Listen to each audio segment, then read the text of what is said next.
May buntag nga tanan, aniya ta karon sa barangay Villa Aurora, Antequera. Tungod kay nag-turnover tag usa ka 1 building, 2 classroom para sa Villa Aurora Elementary School. So this is a big event for us. Kay this is a very big blessing nga among nadawat. In that instant nga kadto rang pirma akong gipangayo ni Gov. Ni pirma gyud siya diretso.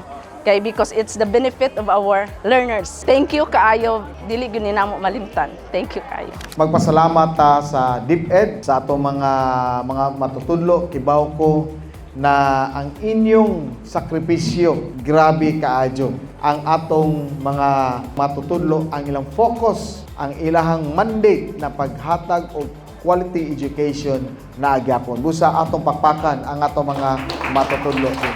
Atong pasalamatan og dako ang atong provincial government gipanguluhan ni Gov. Ares Omentado sa way puas niya nga pagtabang sa atong pinanggang lungsod sa Antequera. Ilabi na gyud sa sektor sa edukasyon. Pakpakan nato si Gov, no? Bisag unsaon pagbalitok o bali ang kalibutan, usa ra gyud among masulti isip na ami sa DepEd. Daghan kadtong salamat, Gov. Daghan mamigkakwangan, daghan pangpanginahanglanon, pero kanunay mi mo sangpit sa atong amahan, sa atong lalawigan, ug wala gyud mi niya pakyasa.